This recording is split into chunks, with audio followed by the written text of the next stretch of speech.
ערק שפכה לי על הרגל, והרופאים אמרו, הצד לה את הרגל.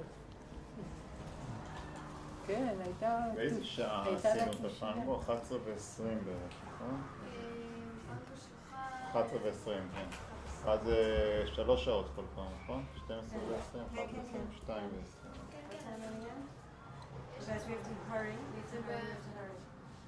זה בעוד...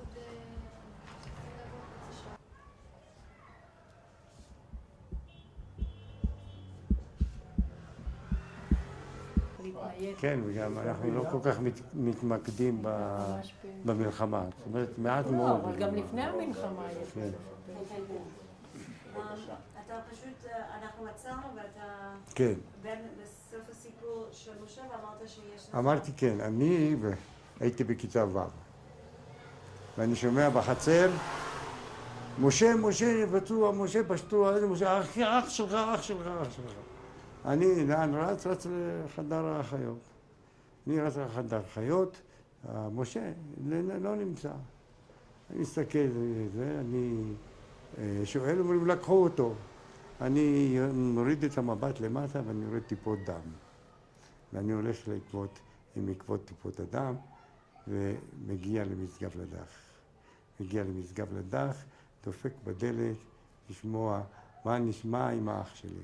הוא כבר היה בחדר ניתוח או משהו כזה, גירשו אותי משם, אמרו, תלך הביתה, מה אתה עושה כאן ופה ושם.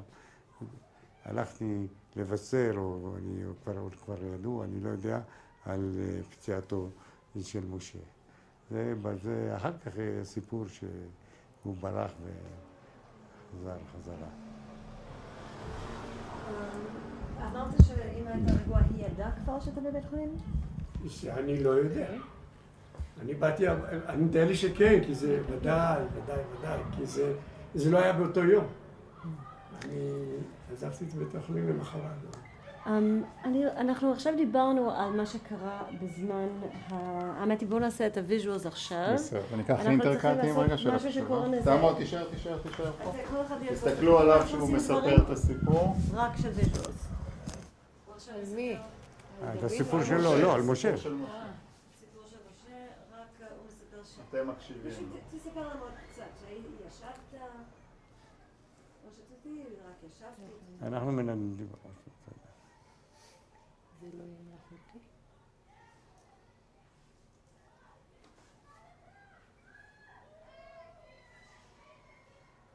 והוא נפצע, הוא עכשיו מספר שהוא נפצע. מספר? אז אני נשקפתי על השולחן מהפגיעה שלי בראש והפרעתי לאברהם. אתה יכול להראות איפה ישבתם. וישבתי פה, אני ישבתי פה, אברהם ישב פה. אברהם רצה לברוח מהכיתה ולא יכול כי אני הפרעתי לו. ואז הוא עלה לי על הכיסא וקפץ החוצה ויצא מהכיתה. אני נשארתי ככה לשכב על השולחן, כשכל הכיתה כבר לבד בכיתה, ושומע משה בכיתה, משה נשאר בכיתה. ואז אני רואה את השמש, בא נכנס על 4 לכיתה, מגיע אליי ומושך אותי מהשולחן. הוא בא על 4 כדי לא להיות חשוף אל החלון. ומוציא אותי מהכיתה ולוקח אותי על הידיים, בחוץ אל חדר אחות, שמטפלת בטיפול ראשוני, ומשם אני נלקח למשגב לדך.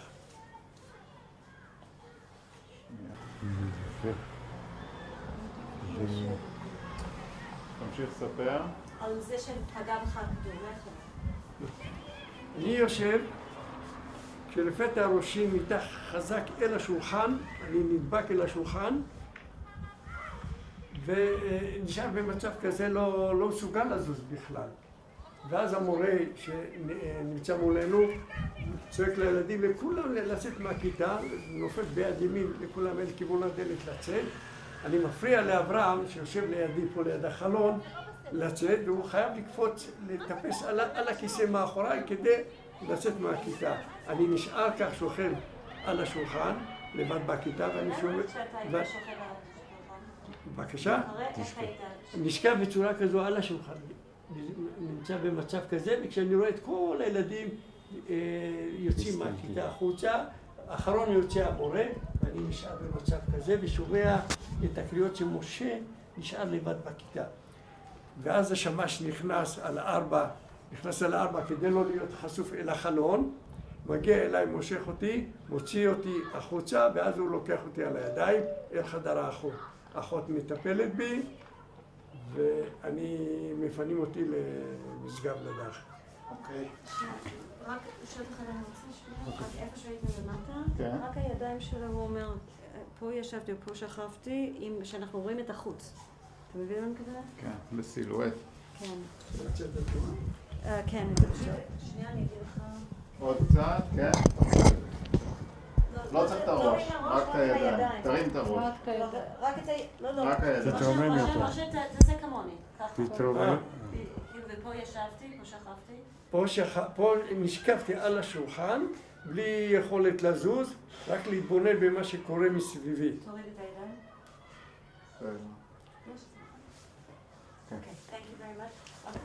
ובעצם מה שסיפרתם לי זה בתוך כיתה שלך. מה שסיפרתם לי זה היה בעצם על המצב והמלחמה. אני רוצה לדעת על היומיום שלכם, לפני, הכל בסדר, לא קרה כלום. אנחנו בשנת 47, אולי 47 אתה עוד לא היית פה, התחלת אותו שנה.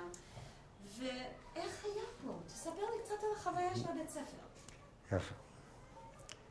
אחרי שגמרתי מהחדר, החליטו שבית ספר רגיל זה הכי טוב.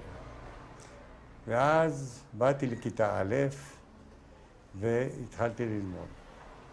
למדנו את ספרי עברית, קראו לזה ספרי שחרית, זה היה השם שלהם, שבו היו סיפורים מכל מיני סופרים או משוררים, והיינו הולכים לפי זה. בחלק גם למדו תת הספרדים, זה תלמוד תורה ספרדים. ואז למדנו גם את התורה קצת. בכיתה ב' התחלנו לכתוב כתיב, הכתבות וכל זה. זכור לי מקרה מאוד עצוב שהייתה הכתבה, ואני כותב את הכתבה, ופתאום אני חש סטירת לחי איומה מאחוריי. חשתי את הצריבה של האצבעות כף היד שהכתה אותי. ואני מתרומם ולא יודע מה עשיתי.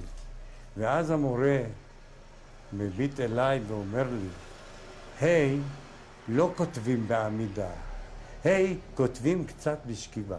לקח עיפרון שמן אדום וכתב לי על כל הדף היי אדומה.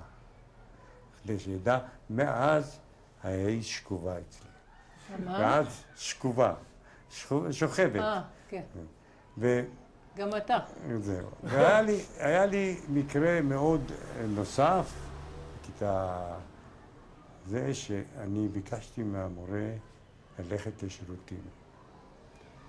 המורה העלה חיוך, ואמר לי בסדר. הגעתי לדלת הזה ואומר לי חזור. הגעתי לדלת ואומר לי לך, הלוך חזור, עד שעשיתי... זה אותו מורה? אותו מורה, עשיתי צרכיי במכנסיי. ואני נעלב, עוזב את הכיתה והולך הביתה, פגוע, ואמא לא יודעת מה קרה. אמרתי, לא הספק, לא רציתי לספר. כשחזרתי לימים רגילים, הפך להיות לי כינוי של ילד שמחרבן במכנסיים. ואז יום אחד אמרתי, העסק הזה יעבור. ברגע שמישהו פתח את הפה, הוא חטף ממני מכות כאלו, שאף אחד לא העז יותר להעלות את זה על דל שפתיו. הם ראו שהמורה אמר לך... כן, ראו, כל הכיתה ראו. זה רעים. ואז היה,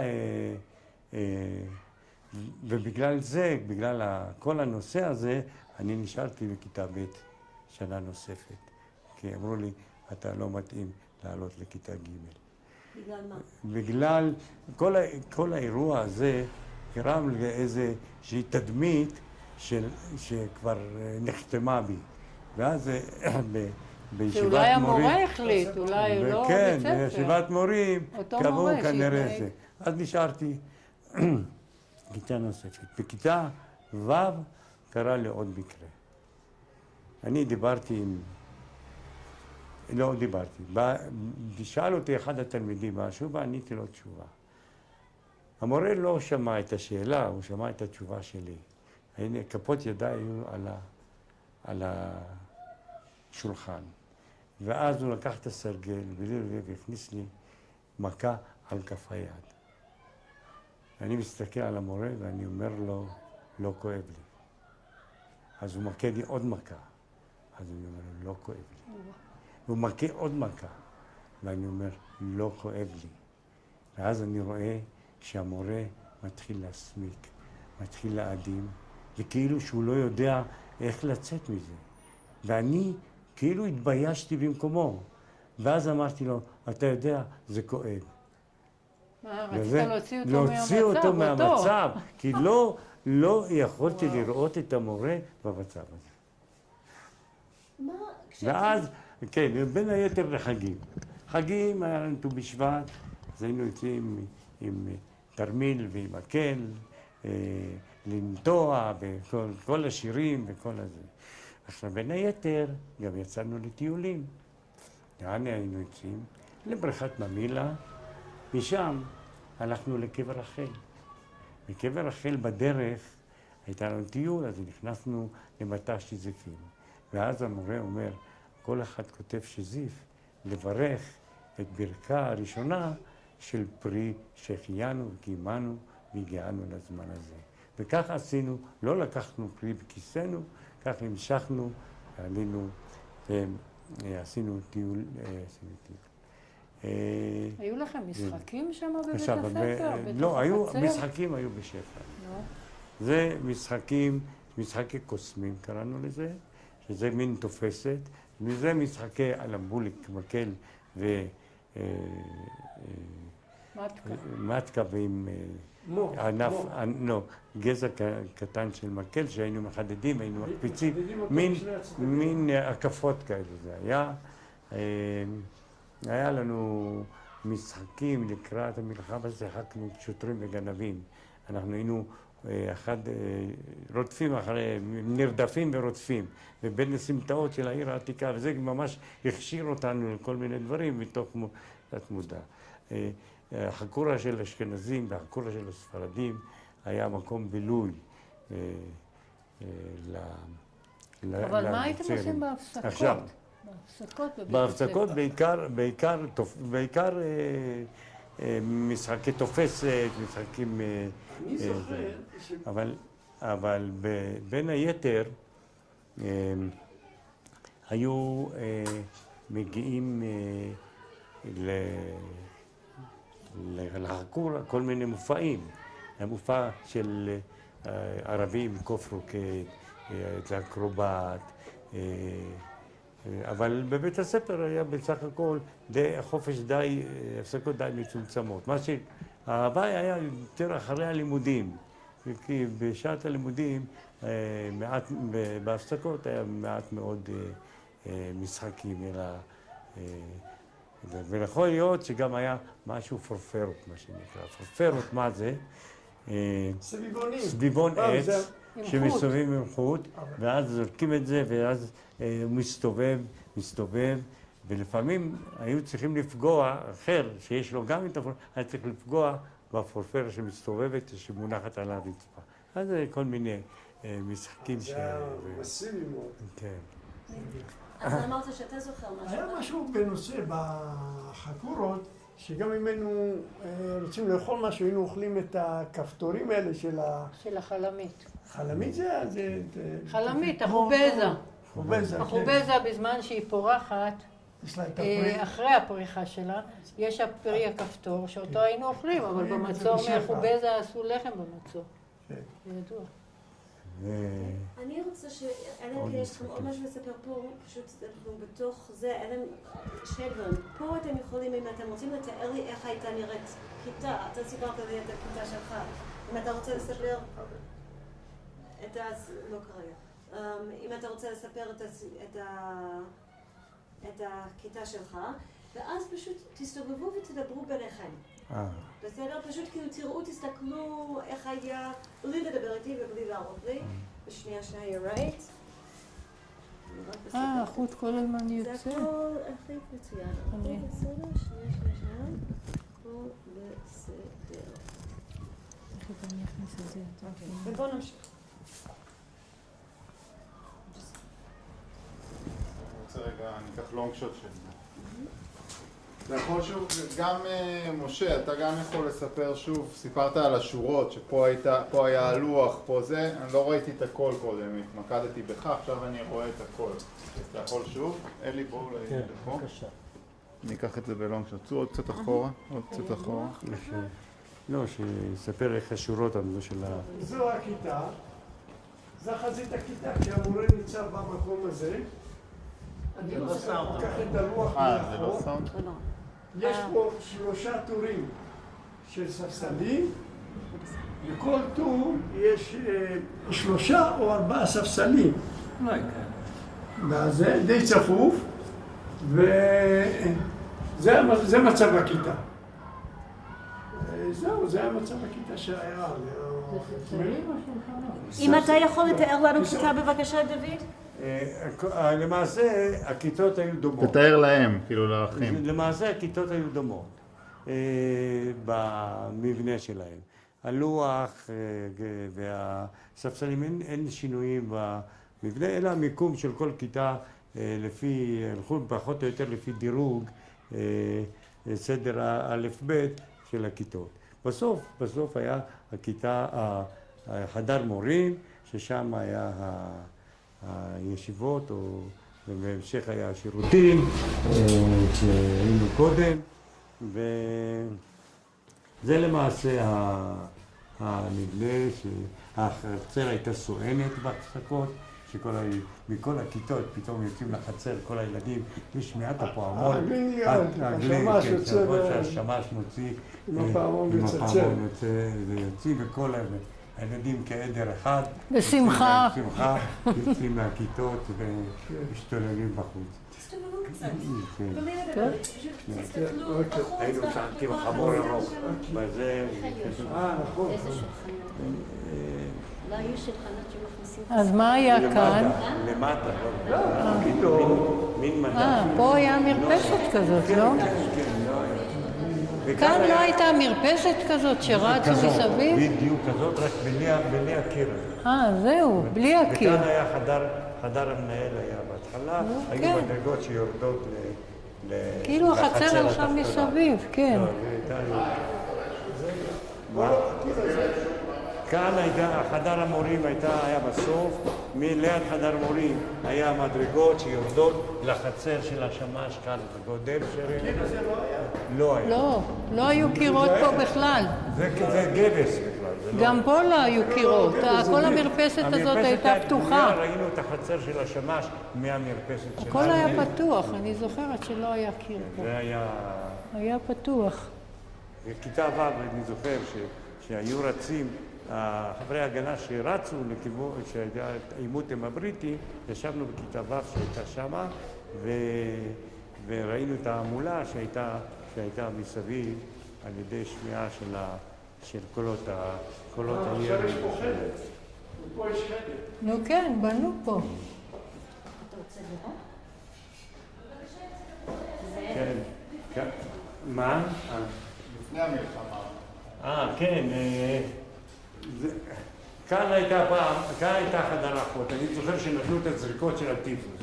זריקות של הטיפוס זה היה סיפור, מכיוון שהרבה פעמים הם השאירו עקבות של חום וכאב, והיה לנו אחד שתמיד פחד מהזריקות.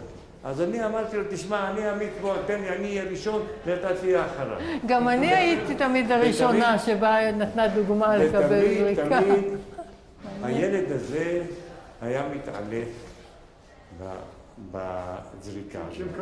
ואז אני באתי, אמרתי, אני אהיה ראשון, אתה תהיה אחריי, יהיה לך אומץ פה שמודדתי אותו. טוב, אני מקבל את הזריקה, יוצא החוצה, הוא בא רגוע, לוקח, מקבל את הזריקה, זה הכל בסדר, הגיע לדלת, התערף. זה היה... שמן דגים לא נתנו לכם פה גם? כן. היו נותנים שמן דגים גם. גם בזה הייתי הראשונה, לא אכפת לי. אז זהו, פה לא היה שום גדר, שום קיר. נכון? הכל היה פתוח. אני מבולבל. כאילו מלמעלה אפשר היה מכל מקום להסתכל על החצר. הם המשיכו משהו את המרפסת באותו סגנון. הם סגרו את הכל. כי בסך הכל היה לנו רש כזאת. נכון, רש, מרפסת ואחר כך שם פתוחה. מדרגות שירדו לזה. לא היה... לא היה סגור. זה מה שאני זוכר. לא... איך אומרים? שיפוץ לא שיפוץ. זהו, בזכותכם עלינו נכון. לא, אני... כן. לא, אני הייתי כמה פעמים כאן, והרגשתי את השינויים מפעם לפעם כשבאתי. עוד הראשונה, עוד ראיתי את ה... כן, הייתי כשעוד המקור איכשהו נשאר, אבל עכשיו... אוקיי, בוא נראה למטה, אנחנו נעשה את הרעיון בפרטאלי.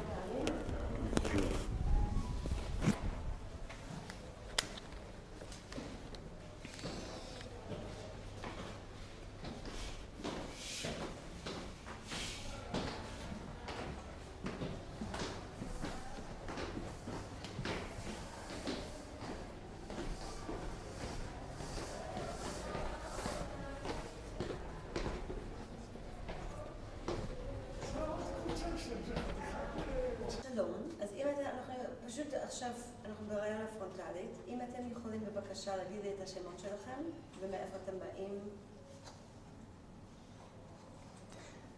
קוראים לי דוד חי, מזרחי, בן מרדכי. אני גר כיום בכפר סולד, חבר כפר סולד, בן 74, יליד 37, יליד הרובע היהודי בירושלים.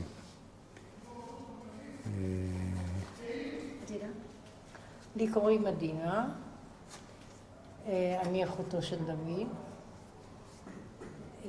גרה כיום בכפר סולד שבגליל העליון.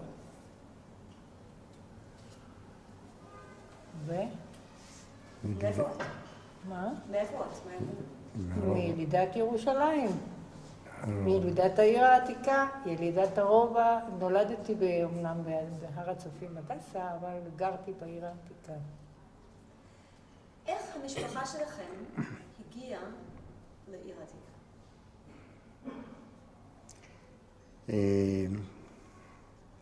אבא עלה לארץ בשנות 1900 בערך 20, משהו כזה, אין לנו תאריכים מדויקים. הוא עלה מקזחסטן, או אזור צפון איראן של כיום, הגיע לבגדד בנידודיו, והתכוון לעלות לארץ. החליט להיות סוחר קטן עם מגש של מצרכים, וכך מכר את מצרכים ואסף כסף לעלות לישראל. הוא הגיע עד לקסבה של עיראק בבגדד, שם כמעט ועלה לו בחייו, אך המשיך, הצליח לצאת מזה, אסף כסף, נתן את זה למבריחים, והגיע דרך שיירת גמלים מעיראק לכיוון ישראל. עלה לבן דודו, או יותר נכון אח שלו, והשתקם איתם קצת להתאקלם בארץ. בשלב מסוים הוא נישא, אשתו הראשונה נפטרה, הוא התחתן בשנית וגר בעיר העתיקה. אנחנו שינינו פעמיים את מקום מגורנו בתוך העיר, עד שהגענו לעיר העתיקה ברחוב שהוא עד לכניעה בנפילת הרובע, חיינו באותה דירה. יש לי כמה שאלות על מה שסיפרת עד עכשיו.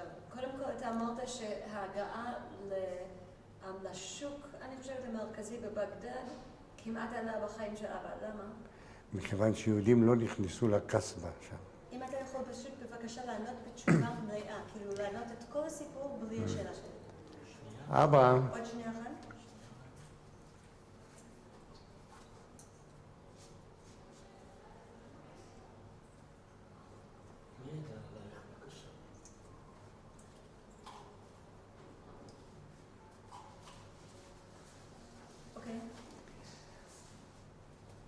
אבא לא היה לו כל כך טוב בבית הוריו, כי אביו, סבי, עזב את הבית ולא חזר. אז הוא מצא לנחוץ לעלות, ואז הוא עלה דרך בגדד. ושם רצה להתפרנס, לאסוף כסף כדי לעלות לארץ ישראל. וכך הגיע כרוכל לקסבה של עיראק. עכשיו, שם תפסו אותו הערבים, לקחו אותו למשטרה בכדי לחסל אותו. מכיוון שראו כי הוא יהודי, מכיוון שהוא נתין פרסי, לא העזו לפגוע בו, ואז שלחו אותו ושחררו אותו. הוא המשיך להיות רוכל עד שאסף כסף, נתן אותם למבריחים ועלה דרך בשיירת גמלים לארץ ישראל. זו הייתה דרכו. השאלה האחרת שיש לי זה למה... דינה, אם את יכולה בבקשה לשים את התיק על הרצפה וגם את הכובע על הרצפה. איפה הכובע? זה הכבל, יש בעיה? זה כבל מצוין. כי הם לא יכולה לעשות. תחת לווסט. תודה. אם אתה יכול בבקשה לספר לי למה אבא רצה לעלות לארץ? מה היה המניע שלו? תראי, כל יהודי בגולה הייתה כמיהה לעלות לישראל. בעקבות שאביו או שנפטר, לא ידעו את עקבותיו, אמא התחתנה שוב, סליחה, בדיוק הפוך, האמא נפטרה והייתה לו אם חורגת ולא חי טוב עם המשפחה, הוא החליט שמקומו בארץ ישראל. ואותו האמא שנפטרה היה הוא ועוד אחות. הוא קיווה שהוא יתעלה אחריו, והוא נסע קדימה, שאף קדימה לעלות לישראל, ודרכו הייתה דרך בגדד, ומבגדד הוא אסף את הכסף לעלות לישראל, כי הוא ראה את זה, לא יודע אם הוא היה כציוני, אבל רק כאדם דתי, הוא ראה את מקומו בארץ.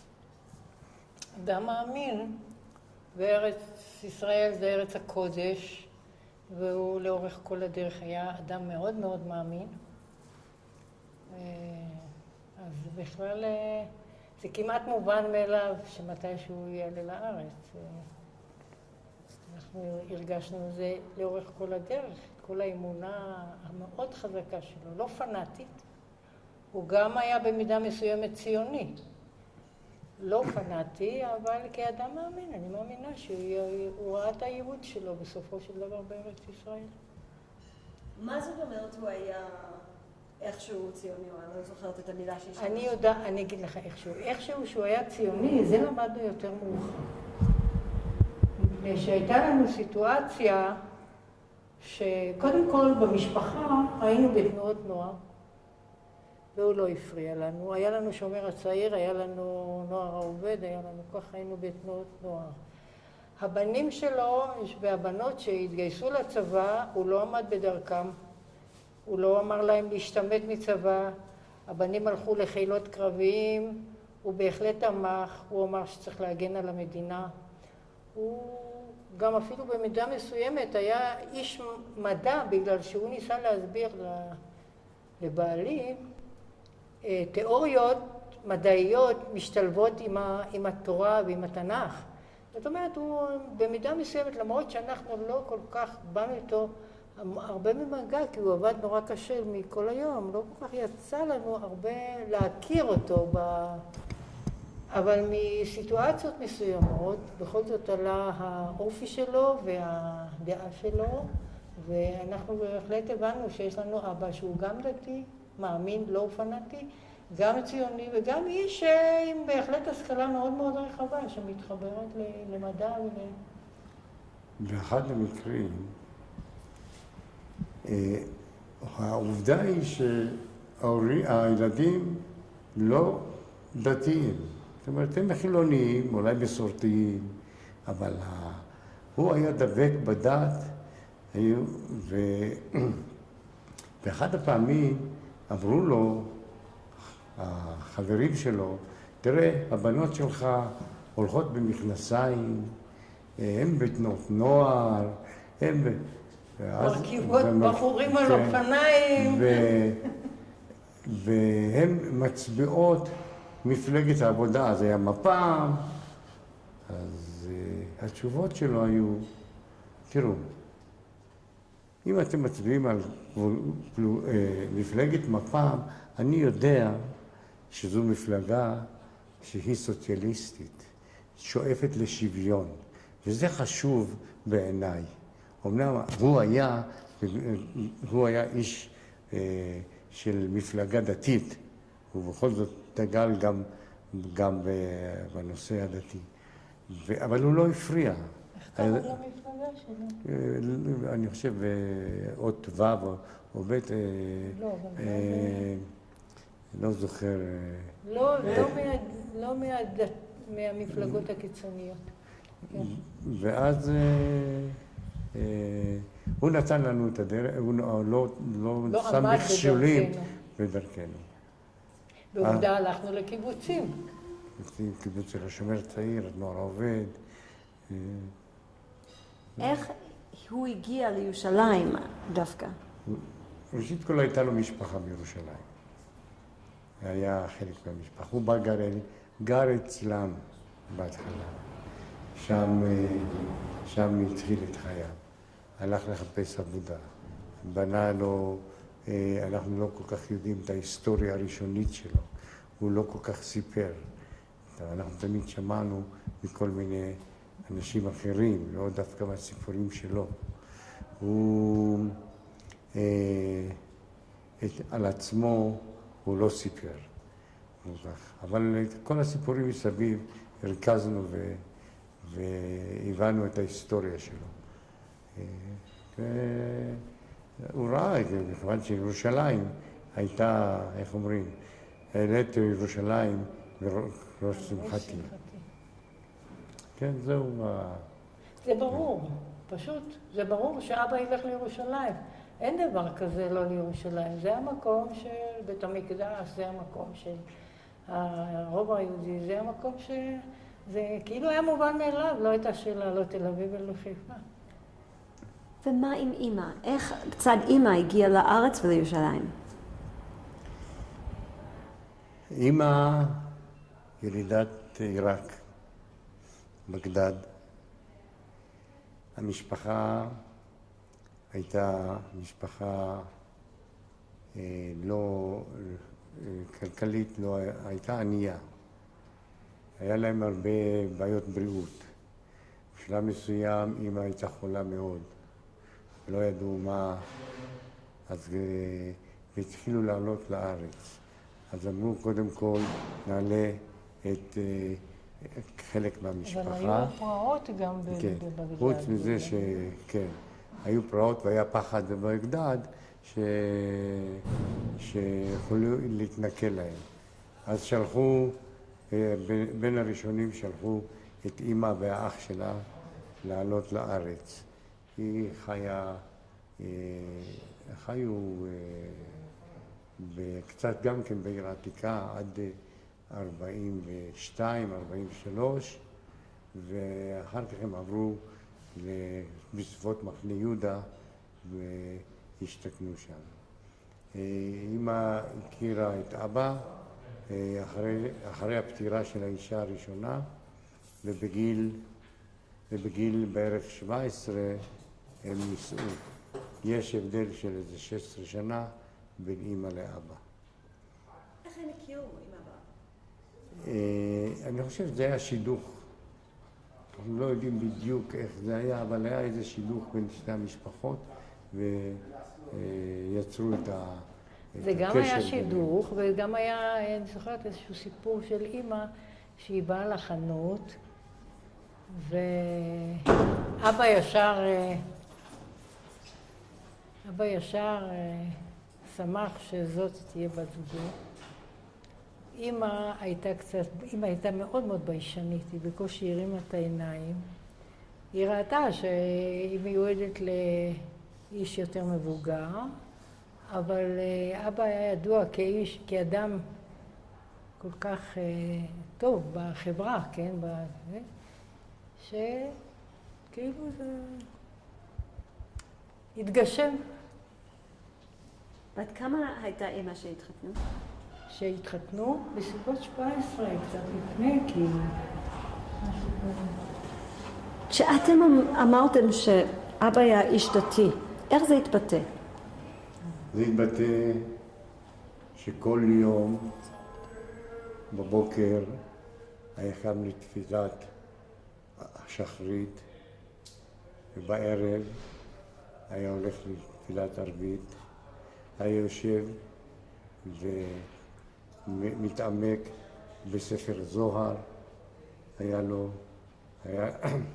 היה איש ספר כמו שאיש עבודה, שניהם היו בעיניו קודש, והוא הקנה לנו חלק, הוא הקנה לנו בעצם מהמסורת ומהדת היהודית ובמנהגים שלו. אנחנו השתתפנו בכל התפילות של שבתות וחגים. את קבלת שבת עשינו עם קידוש ומזמורים ועם ברכת המזון בסוף הסעודה הארוחה. כל זה היווה חלק מהבית של החיים, וחלק מהשקפת עולמו כאדם דתי. הוא היה מאוד מאוד ישר, וכן עם עצמו הוא מאוד מאוד הקפיד, אפילו לפעמים על חשבון ילדיו, לא לטעות ולא לסטות. מה זה אומר?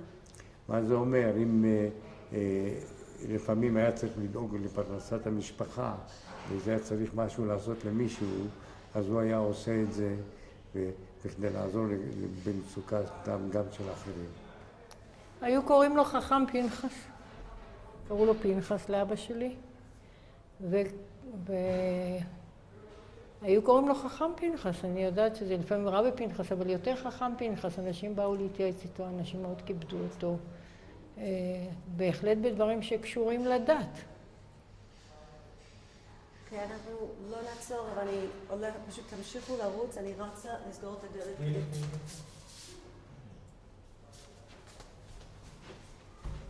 יש רעש של הדלת.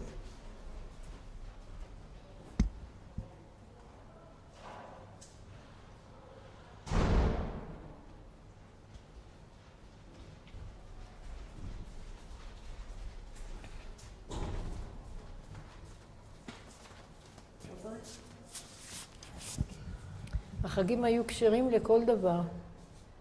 שבת, כל חג קיימנו כמו שצריך.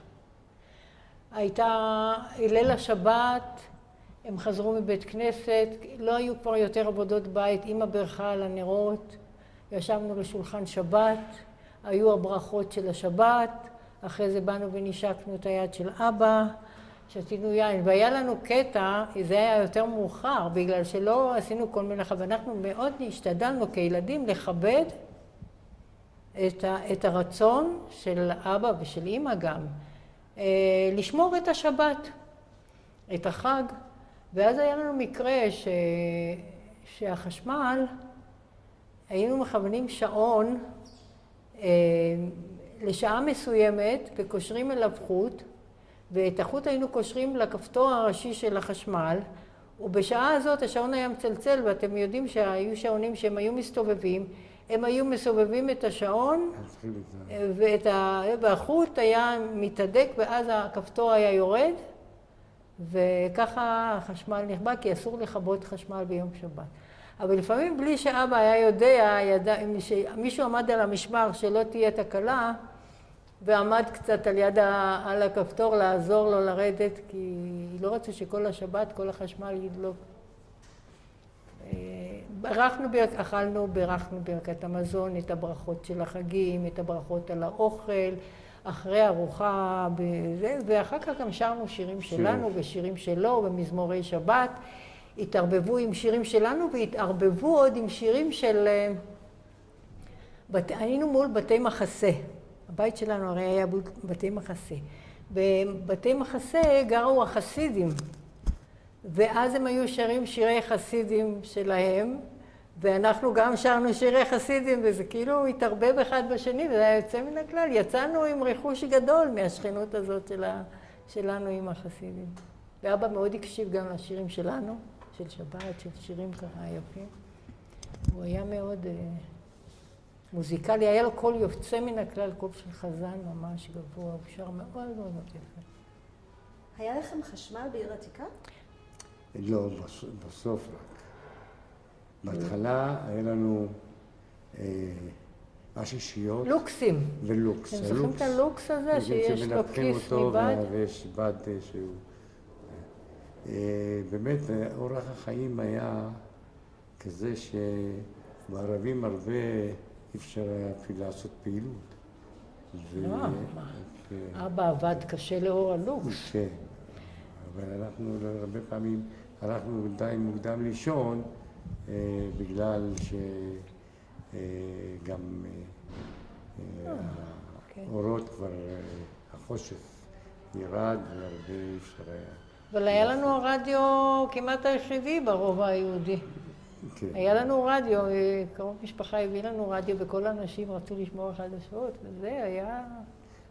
ואותו הצלחנו גם להוציא מהרובע. טוב, זה היה סיפור... סיפור טוב זהו. ולא עכשיו. קודם כל תספר לנו בבקשה על היום שהגיע החשמל לבית שלכם.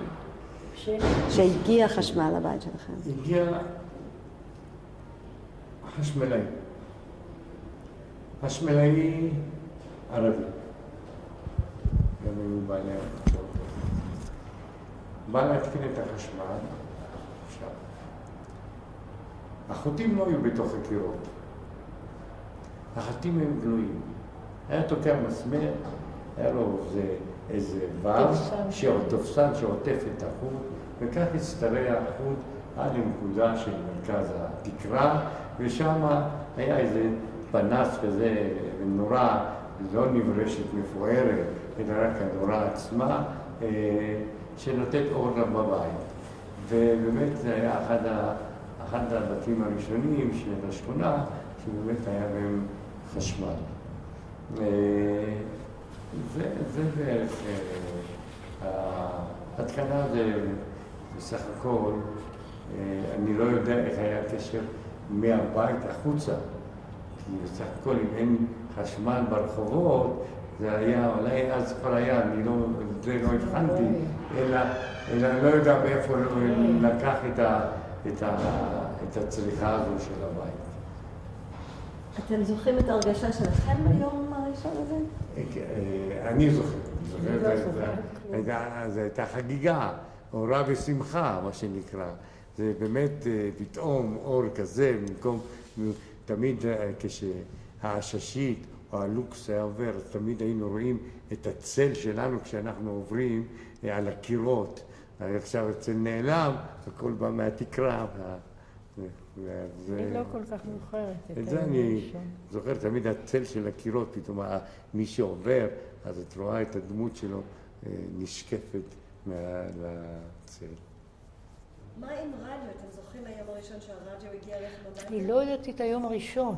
אני יודעת שבהתחלה שהיה רדיו וכולנו היינו, כל כך צמודים, וזה רדיו קטן ככה, היינו צמודים לרדיו, ומה שאני זוכרת מהרדיו, קודם כל זה את הריח של הרדיו. הריח של הרדיו עבד עליי, ועוד היום, אם אני במקרה פה ושם חשה באיזה אביזר, שאולי עם החשמל או משהו היה, נזכרת ברדיו הזה. ואז השידורים, אז הייתה תקופה, זה קצת היה לפני הכרזת מדינת היהודים, וכל הזה, והייתה, שיכולנו לשמוע שידורים שקשורים לזה, הייתה ממש התרגשות. יום הראשון אני לא כל כך זוכרת. מה שכן, למה העריכה את הרדיו? זה אנחנו צריכים לזכור שהרדיו היה עם נורות, לא טרנזיסטורים. אז הנורות היו מתחממות קצת. כן. אז זה נדיף את הריח של ה... כן, כן, ממש. אז מה? אז כן, אז... מה? אני לא חשתי את הריח, אבל אני מוצא את הסיבה לא, אבל הייתה למאפר. התרגשות. באמת הייתה התרגשות. אני רוצה לעצור שנייה מהסיפורים, ואני רוצה לשאול אתכם כמה דברים שחשוב לנו שיהיה ושלא נשכח. אם אתם יכולים בבקשה להגיד לנו את השמות של ההורים והשמות ומה שאתם זוכרים, השנים שהם נולדו, כל האחים שלכם. השנים. אז קודם כל עם ההורים. אבא נולד בערך ב-1894.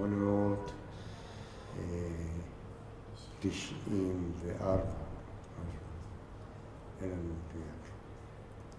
אמא, אנחנו עושים חשבון של 16 שנה יותר מבוגרת. והוא יותר מבוגר, יותר צעירה? יותר צעירה, אז זאת אומרת השנים יותר מאוחרות. אז זה יוצא... לא, זה יוצא לנו 1916. לא, 1914. זה השנים, ואחרי זה... לאבא קראו פנחס, בן מרדכי, ולאמא קראו רחל, ששם המשפחה שלה היה כהן. כמה שנה? אנחנו יכולים לעשות אחורה, ללכת תמיד. בעצם ההפרשים בין האחים והאחיות היו של שנה, שנתיים, שנה וחצי. כי אבא היה בין האלה של מצוות פרו ורבו, עד שבשלב מסוים אמא לקחה את המושכות.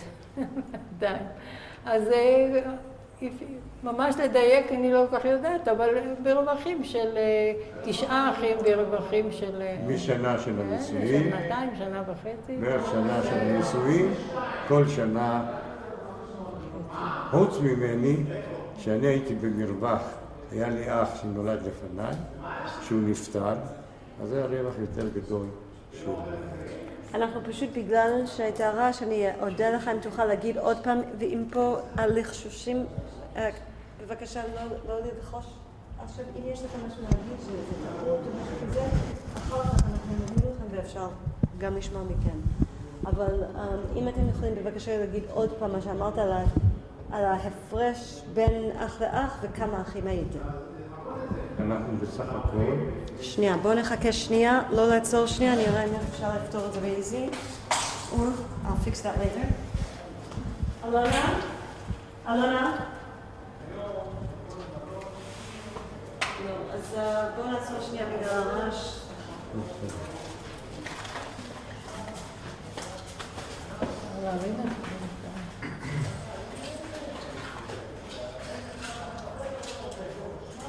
כדאי לזרום.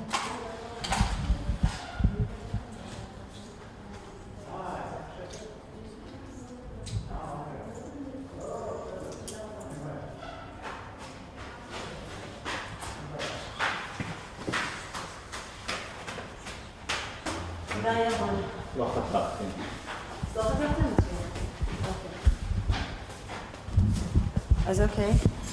אנחנו, אם אתם יכולים בבקשה עוד פעם להגיד לנו את העניין הזה עם האחים, מה שדיברנו. אנחנו 9 אחים ואחיות. 2 לידות לא צלחו. סך הכל 11 לידות, 2 לא צלחו. בין אחד לשני יש בערך כשנה הבדל. וחצי. שנה וחצי. וחוץ מאשר ממני, שהיה לי אח לפני כן, שהוא נפטר, ואז היה רווח יותר גדול בינינו. לאחות השביעית קראו בת 7. קוראים בת 7. ופה יושב. ואנחנו 2 בנים ו7 אחיות. קוראים לה בת 7 כי היא הבת השביעית מהציון. אז בואו נלך בסדר, מהגדולה עד הקטן, את השמות, הגילאים או השנות לידה, אם אתם זוכרים, אם לא זה בסדר גמור. אסתר הבכירה. היא היום היא לא בחיים. היא יכלה להיות בת 85, 84? 85. לא, פחות. בסביבות 80.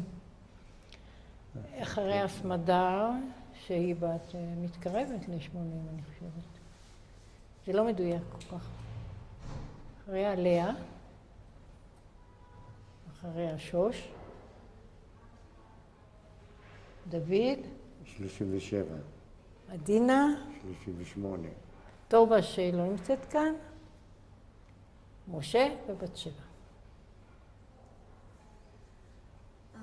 אמרת שאח אחד נפטר. כן. מה קרה? קרה איזה אסון, הוא נכווה משהו, כן, נו. ובגיל חצי שנה כשלקחו אותו, ראו שהכוויות גדולות ולא הצליחו. אנחנו לא יודעים. לא, ממש לא. אנחנו לא, הוא נכווה בבית ממפה שהוא משך ונשפכו עליו כוסות תה רותחים. לקחו אותו לזה והודיעו לנו שזהו, הוא הלך לעולמו, ואפילו אנחנו לא יודעים אם קברו אותו, מקום קבורתו, כל הסיפור הזה שנעלם מידיעתנו, עד היום אנחנו לא יודעים. איפה לקחו אותו? במשגב לדך, בבית חולים, יש במשגב לדך, ואז הודיעו לאמא שלי שילד מת, ושלחו אותה הביתה. ולא נודע לנו, זאת אומרת, שום אינפורמציה שחיפשנו וביקשנו, לא התקבלה. עד היום אנחנו לא יודעים בכלל איפה הם קברו אותו, איפה הוא קבור, מה קרה בכלל איתו אחרי שהוא מת. אתם יודעים את השם שלו? מרדכי. מרדכי בן מרדכי. כן.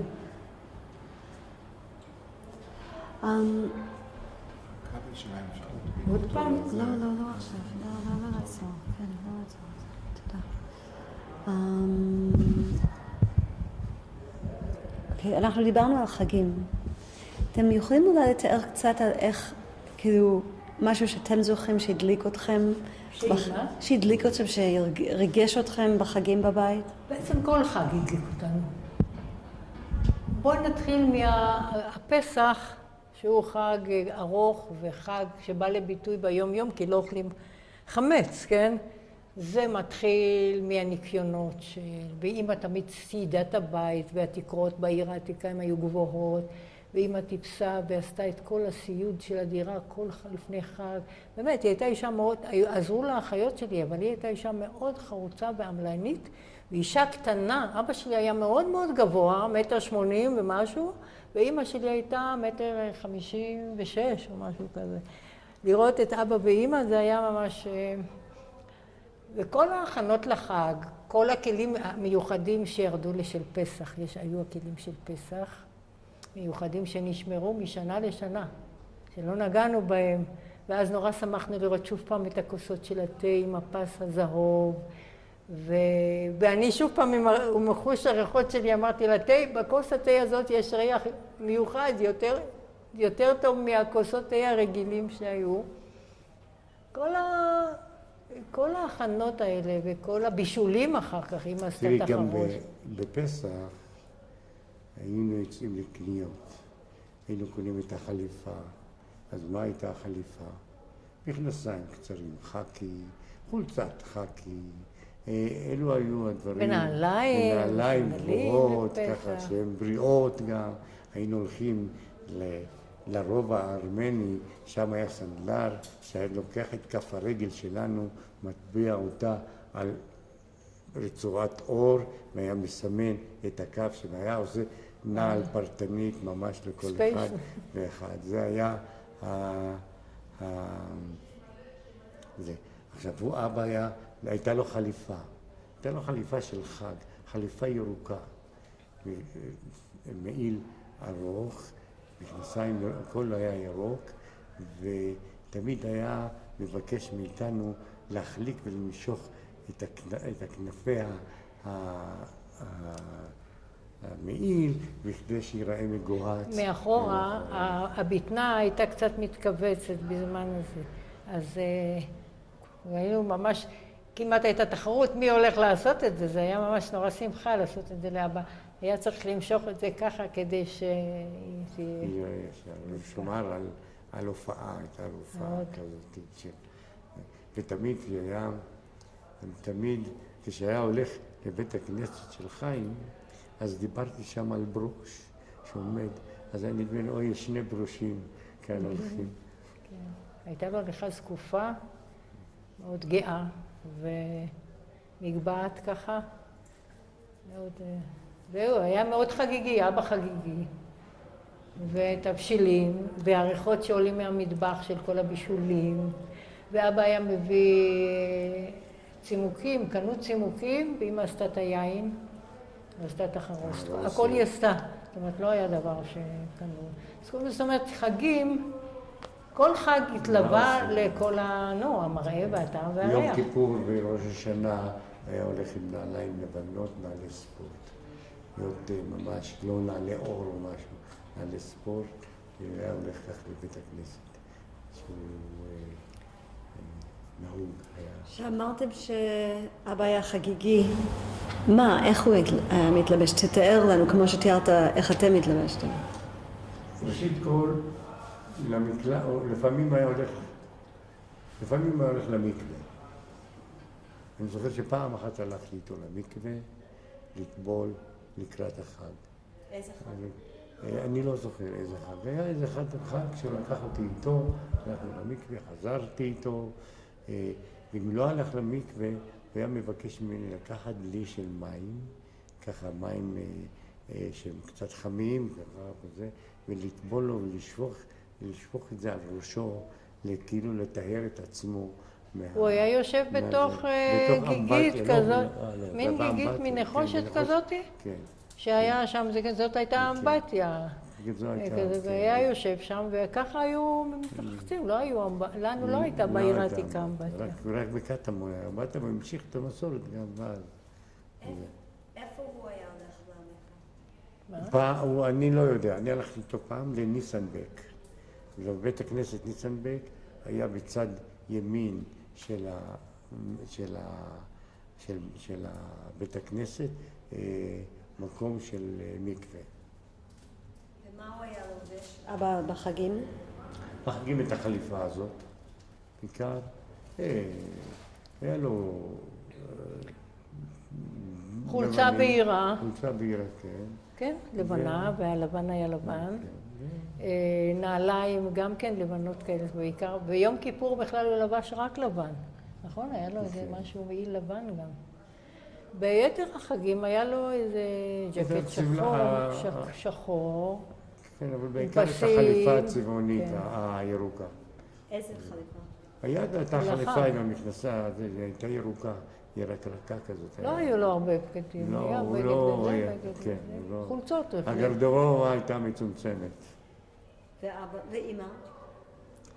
אמא התלבשה, הרבה לא כל כך אני זוכר, אבל הייתה מסודרת, סידרה את כל הילדים, הכינה את כל הילדים, סידרה את כלכה, הכל. גם היא הייתה לא בלבושה. הייתה מטפלת בעצמה, הייתה באה עם סמלה נקייה או משהו, לא משהו יוצא. לא בגדי עבודה, מה שנקרא. גם כן, אנחנו קוראים לזה בגדי עבודה. סך הכל... שזה מה? סמלה. כן. כן. שמלה, תתארי לי, כי אני לא יודעת. שמלה, בדרך כלל שמלה פרחונית. כן. אמא הקפידה מאוד על טיפ-טופ של הכל מגורץ, נקי ויפה. תצרוקת אז חלקה. את ראית שבעבודה, אחורה. לפעמים זה מעבודה. ככה. המצפחת עוטפת. אתה שמה מטפחת? כן, את המצפחת. אז תתארו לי. גם מטפחת. לא תמיד. לא, בחגים הזה. אם זה היה ברכות, אם זה היה יושבים מסביב לשולחן, אם זה היה בפסח, אבל לא הקפיד הכל למלא את המטפחת. וחולצות עד לאיפה? היה לה, לא היה לה ארוך ככה. אבל לא כל כך הקפיד על זה. לא, היא הלכה קצר, היא הלכה שמאלות לא עד הרצפה. כן. כאלה, לבוש שלה לא היה מאוד אורתודוקסי כזה דתי. בהחלט, לא. ושלך? של מי? שלך, איך את היית? שלי, אנחנו היינו איומים. אני חייב קלט. מכנסיים למה? זה ייגמר באמצע משפט, חבל. אוקיי, אז אנחנו נחליף, אנחנו נשמע בקלטת הבא איך את התלבשת.